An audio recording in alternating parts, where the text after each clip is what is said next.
First, I'd like to go ahead and introduce our Mayor Pro Tem, Ellen Cohen. Thank you.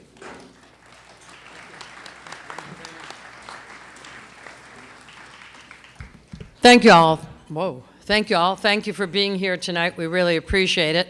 I'm honored to be the Mayor Pro Tem, but I'm even more honored at this point to be your council member, and I thank you for all the things that you do to make this community so terrific.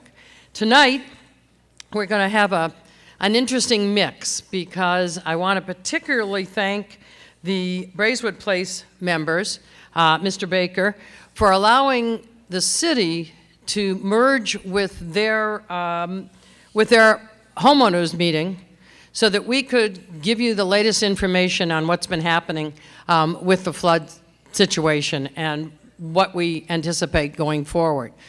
What was mentioned is that once Mayor Turner finishes speaking, those people who are with the Braeswood Place organization and are not affected by the flooding will adjourn to the library where they will continue their meeting.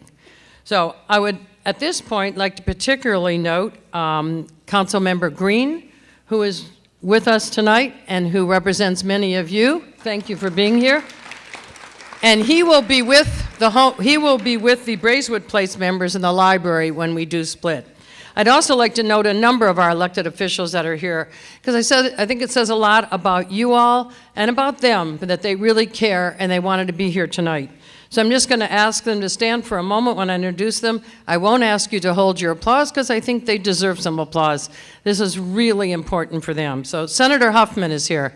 Senator Huffman, thank you. Representative Jean Wu is here.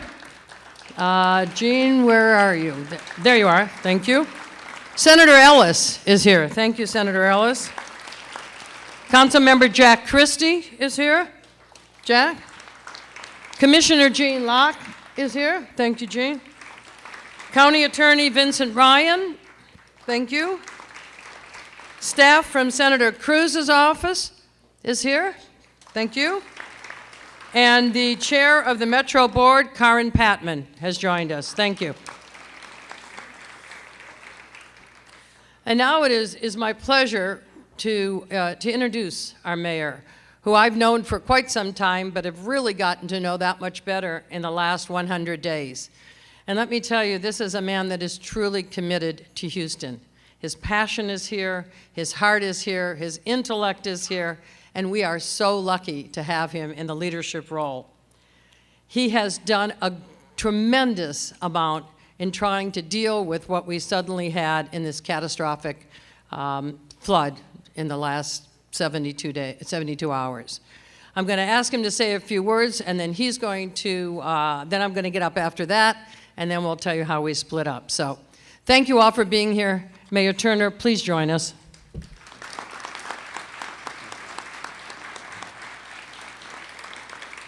Let me start off by thanking Mayor Pro Tem Ellen Cohen, who is the City Councilwoman for District C.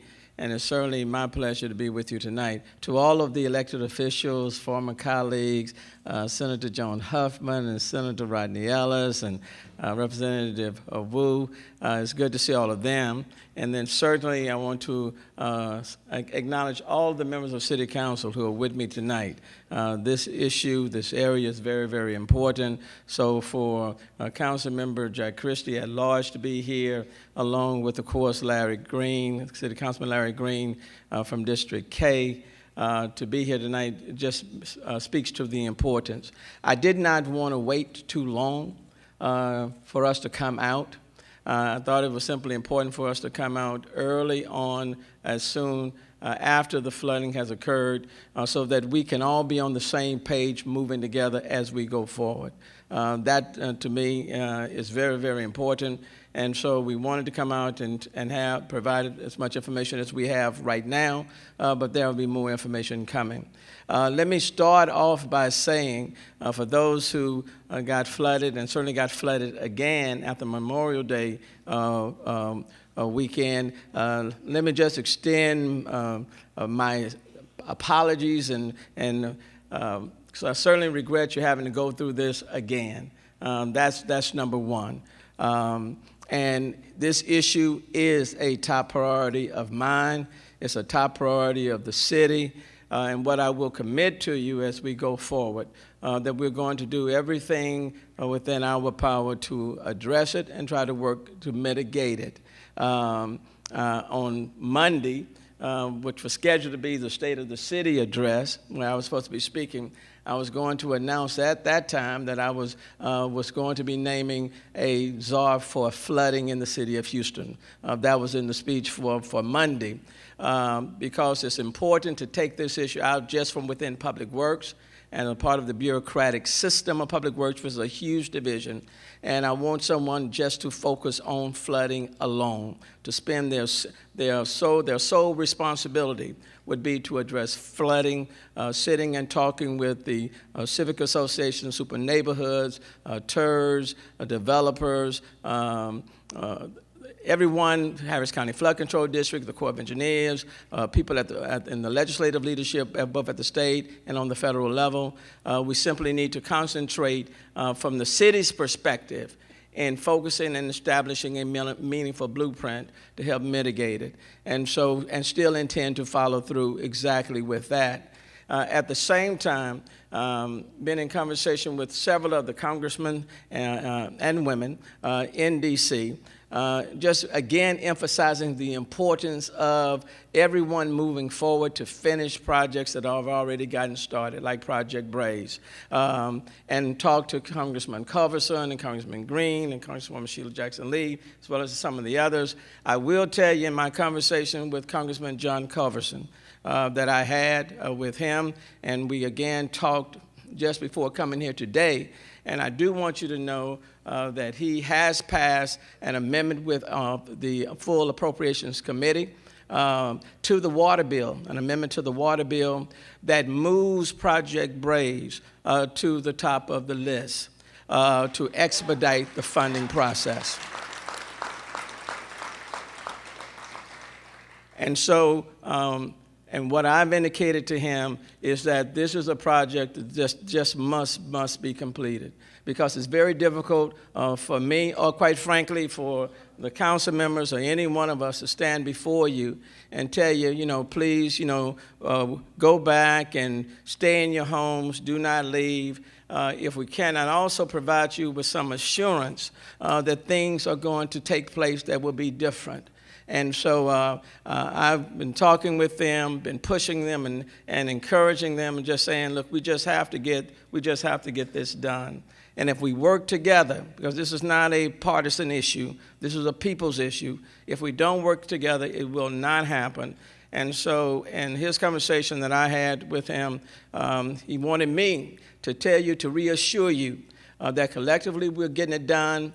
The amendment was passed, is that the Project Braze has been moved to the top of the list, and that he will personally bird dog this thing all the way through. Congressman Green has also provided his added assurance, and then I intend to be flying to D.C. Real soon to meet with the entire delegation from our area, simply to say to them, this is a must-have. We just have to have it, and we will move forward. So I remain optimistic that we can do it, that we just won't count it until it actually happens, but I want you to know it is a top priority. In terms of your situation and where you are right now, let me say to you, of course, the rainfall that took place on Monday was a historic proportion. All over the city, all over the region, 9 counties affected, the equivalent of, as they said, 240 billion gallons of water dropping into our region. And so the flooding just took place everywhere. I mean, all over the region. We're still watching the Kingwood with San Jacinto River to see what's happening in that area as we speak, watching that very carefully. Now, I know that's not necessarily an answer when you have been flooded, and especially when you have been flooded twice, and when many have just made the repairs and you were just getting back into your home. To say that it flooded all over the region that just doesn't change your situation. And quite frankly, I would tell you, if I had the power to have done it, to keep it from happening, I think I would, and so would so many others. but we do want to make it as convenient for you as possible as we move forward. And so I've said to people in Public Works, for example, I'm not expecting you to come down to City Hall for permits. When that time comes, we will come to you. And so we will set up the satellite permitting centers or the mobile permitting centers right in the community, right in the neighborhood, to make it as convenient. What I've said to people, I don't want to get caught up. I don't want to get caught up in bureaucratic maze. We will do what we have to do to expedite and streamline the process, so you can get the permits without having to wait an unduly length of time, and we'll come to you to make that happen. What I've also said is that I don't want what happened previously, where we end up sending out letters, and you got some letters, and that really, just said that, well, you know the letters that you received. So I don't have to repeat that. And so I've said to Public Works, we won't be sending out any letters. Certainly won't be sending out any letters without me seeing them first. But a Department of Neighborhoods would go out, take a windshield. Takasha Francis over Neighborhoods is right here, would take a windshield assessment, and then from that windshield assessment, they would assume, for example, if your house had more than 50% damage, and you know what that means as a result of that. Well, we're not sending out any letters based on that windshield assessment. Until we talk to you, and no letters are going to be sent. And then Dale Rudick, who's the Director of Public Works, and Mark Latham, who is here, both of them are here, where's Dale? There's Dale. That Dale is the Director of Public Works, and where's Mark? Mark is right here. Did we not have this conversation? No letters going out? Yes, sir, we did. Based on no windshield assessments? Yes, sir, we did. And we're going to work with everybody first, and then we'll all be on the same page. But we want to make the process, number one, convenient. We want to be empathetic to your situation, and we are not here to make it worse than what it already is. So that's the commitment. That's the commitment that we made. From the last Memorial Day flooding, the city received about $66 million, I think, per HUD, and we intend to utilize those dollars to help to try to mitigate any future flooding, so those revenues will be coming back into the area. And then we received some monies through FEMA, from the Texas Water Board. That was about $12 to $14 million to assist for the raising of homes. We're going to be making another application, and we're going to be pushing real hard to get even more dollars. That application must be in by May the 15th. And we intend to meet that deadline as well. So whatever assistance that's out there that we can utilize on your behalf, we certainly intend to do it. And then I'm going to be calling on my former colleagues from the Senate and the House, Senator Joan Huffman and Senator Rodney Ellis. And Senator Huffman is on the Finance Committee, and really need the Texas Water Board to step up in a meaningful way to assist, and I think collectively we can make that happen. So I'm going to stop for right now. Chief Montalvo is here, the chief of HPD. Chief Montalvo, stand up, and I'm looking over here. There she is. Because there will be added patrols in the area, and then we are doing some internal structuring within HPD as we speak. To put anywhere from another 100 to another 175 police officers on the streets immediately, and not just for now, but ongoing. So we're working on that process now, and I've authorized some additional overtime to patrol the areas. And then the other thing, and I'll be through for now, and that is in terms of the debris and the debris removal. What I do want to see happen is I don't want to see a whole lot of debris out there on the curves and really just that's not attractive, and it just kind of adds to the injury. And so heavy trash pickup, its normal schedule is tomorrow, depending on which area we're talking about, and so we will continue.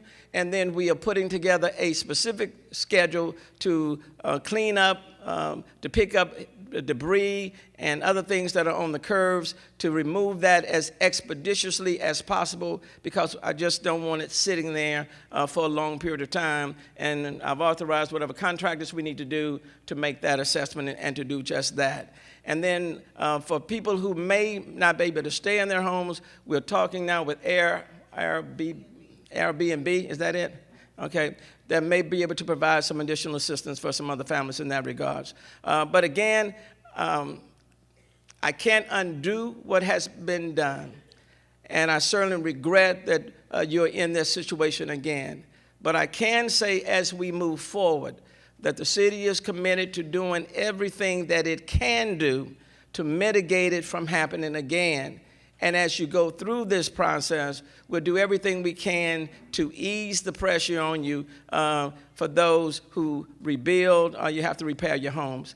I will say to you, we want you in the city of Houston. And quite frankly, as mayor of the city, I want you to stay in the area. This is a very important community for the city of Houston. It's very important. Now, the city itself will lose if you decide to leave this area.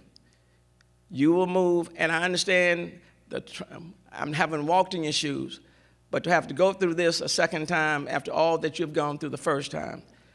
But we're going to do everything in our power to try to convince you to stay in the area, to stay in your homes, because this Maryland, Braeswood, Westbury area, these areas are critically important for this community, for the schools, for the synagogues, for all of the amenities in the area, and quite frankly, is very important to the city of Houston. And the city of Houston will be diminished if you make the decision that this is not where you want to continue to be. And we're going to do everything we can to convince you to stay and rebuild again. Thank you so very much.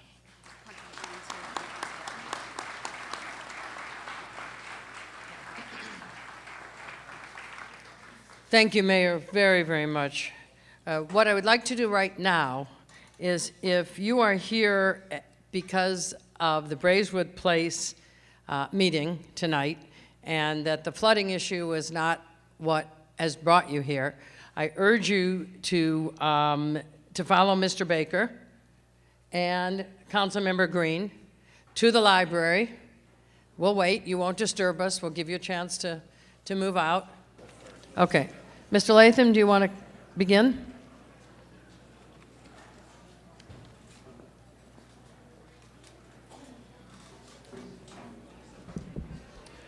Good evening. I have to admit that I didn't expect that I would have to stand in front of this crowd with the same type of presentation along with Councilmember Cohen that I had to do last year after the Memorial Day events. But as the mayor said, we are where we are. I'm not sure how much additional information I can give you. The mayor took all my talking points. I think he read my list. But let me touch on a couple of things that are very important. Let me start with basically with permitting. If you were in a single-family residential home and you were flooded and you need to rip up carpeting, you need to cut out sheetrock, you need to do those type of things, you do not need a permit to do that, okay? Where the permit kicks in is when you start to get into, if your electrical system, you have to have an electrician out, your air conditioning system came out, you will have to get building permits, as well as you'll have to get floodplain permits from the floodplain office. And let me say, we have 2 tables of staff from the floodplain management office here that are here. We'll stay as long as we need to answer your questions this evening. This is the first probably of at least 1 or 2 additional meetings where we'll be out in the community answering questions. So if you don't get all your answers tonight, just wait, there will be more to come. The mayor indicated we are looking at, as we did after the Memorial Day event last year, to find a location within the community where we can establish a temporary permitting location so that you don't have to make it all the way down to 1002 Washington. Stay tuned, more information on that, and let me plug HoustonRecovers.org. We kept the web name from last year. We didn't necessarily think we would need to use it again, but there is information posted as late as today, and we will continue to post information. So if you look to that or look to the city's website for information as it comes out. All right, so that's the permitting side of things. Let me talk about the letters. The mayor indicated, and Director Rudick and myself and others, including Councilmember Cohen, have talked about how we balance between what we have to do in order to comply with FEMA regulations, and yet how do we work with you as a community. As the mayor said, the Department of Neighborhoods went out and did windshield surveys today. Those were necessary for us to get information to FEMA for the purposes of the declaration, or presidential declaration, that we anticipate will hopefully be coming forward. In terms of the substantial damages, after the events of last Memorial Day, we have determined that we will wait until FEMA gets on site. We will use FEMA resources as well as our own public works inspectors to do substantial damage inspections. We'll notify you when we're going to be out there. We'll walk you through the process. So you won't be receiving the official form letter necessarily from us. We had a situation after the Memorial Day where we had quite a few properties that were not necessarily substantially damaged. We were able to retroactively remove those, but we also recognized that that added to the flooding and everything else was just more than what we intended for the community to have to bear. So, as the mayor has said, substantial damage letters are not forthcoming at this point in time. We will keep you posted on that. The last thing I do want to mention, and the mayor also talked briefly about this, if you recall, last year we submitted for a 2015 what's called a Flood Mitigation Assistance Grant, FMA grant, through the Texas Water Development Board to FEMA. It was a basis for the possibility of elevating homes that were existing so that we could get them above the base flood elevation. Unfortunately, the demand was higher than what we were able to put together in the grant. We had, I think, 170 some odd people interested. We had a grant that included 80, but that was what we could put together and make it score reasonably well so that we could get money. We did secure $16 million. I've been advised that the Water Development Board has officially been notified by FEMA that we have been a subrecipient of the money. I would expect probably in the next 30 plus days or so we'll be presented with a contract from the Water Development Board for the city in order to engage the monies, and then we'll start the process of getting contractors and reaching out to the individuals who were included in the grant and talking to those and bringing you up to date. So stay tuned. Follow the HoustonRecovers.org. We'll keep information posted on that. One thing I will say, and again, its timing is unfortunate for everything. The 2016 grant period, they cut 2 months off of us. The grants are due to the state by May of this year. And that's, if you do the math, that's less than 30 days from now. However, we are looking to cobble together what we believe would be another reasonable elevation grant. So before you leave tonight, if you weren't included in the grant last year, but you were still interested in the possibility of having your home elevated under a federal grant, please meet with staff back there. We'll get your contact information in your email. The time is short, but if we can get information together, we will make as big a stab at this as we can for 2016. There's $190 million nationwide available. We don't know at this point what the allocations will be. The competition was very tight last year, but we did secure $16 million. So if you're interested in an elevation and possibly elevating your home to stay in your community, talk with staff at the table in the back. We'll get your contact information, and we'll keep you posted as we go forward. Mayor, that's really, I think, all I have this evening, unless there's anything else you want me to touch on. I'm going to come to you real soon, but one of the things I want to emphasize, and Senator Joan Huffman, since this year, I wanted you to come up because I need your help on this Texas Water Development grant that we're going to try to rush through. One of the reasons why we are out here now and want to come soon is because May 15th will be here before you know it. And it does cost when you're talking about raising your home. And that's one of the tools that we can utilize to help you kind of stay in your home in this region.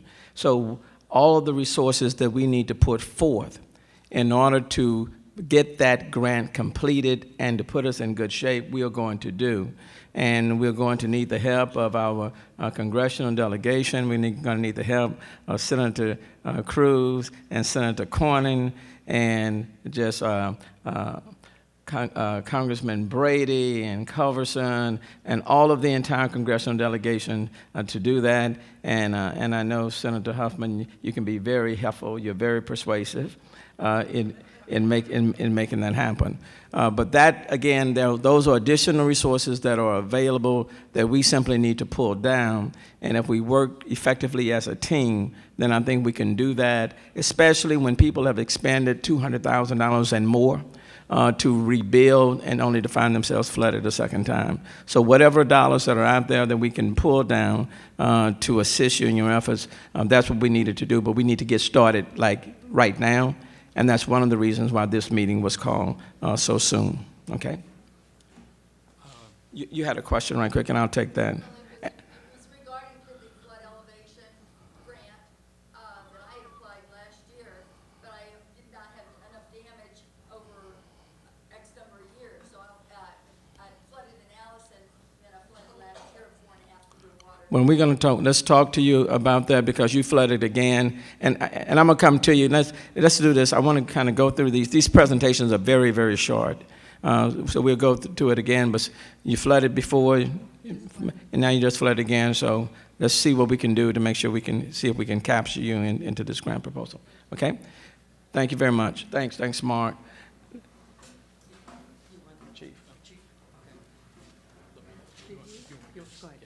One thing, I mentioned that we have staff. I brought all the Public Works people who are in the back. Raise your hands, please, so all these people can see you.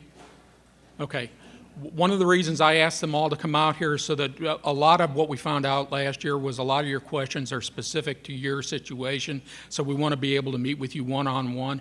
Please, please, please go back and engage Public Works staff. Get your questions answered. If we can't answer it, we'll get you an answer, but we'll stay as long as we need to or as long as they'll allow us tonight to make sure that we get your answers on a one-by-one basis before we go. Thank you. First of all, I want to say I'm very sorry that y'all have to go through this, and I fully understand your frustration. I can't control the weather, but what we can control is any fears that you may have regarding your property.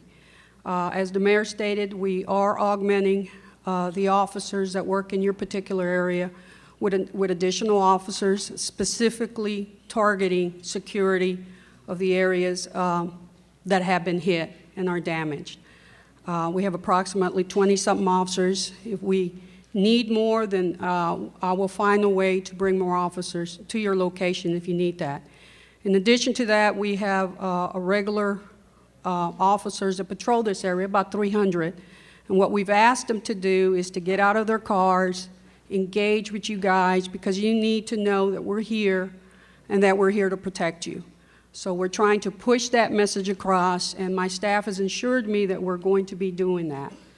And I'll be driving out in this area myself, making sure that we're being responsive to whatever your needs may be. And if I may, let me introduce you to some of the officers that work this area, that are responsible for this area, one of whom is Chief Troy Finner, if you could raise your hand. And I think he's been very actively engaging and driving around and talking to different community members. In addition to that, Captain Pando, who many of you should know. So, thank you.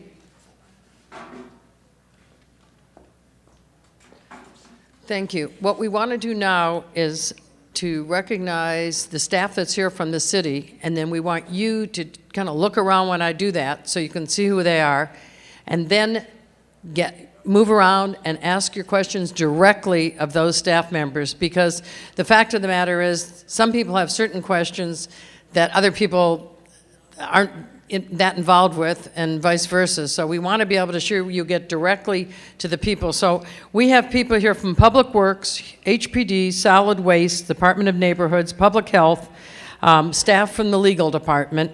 And then we wanted to note that Bill Kelly, Bill, would you stand up, please, so you can spot him there?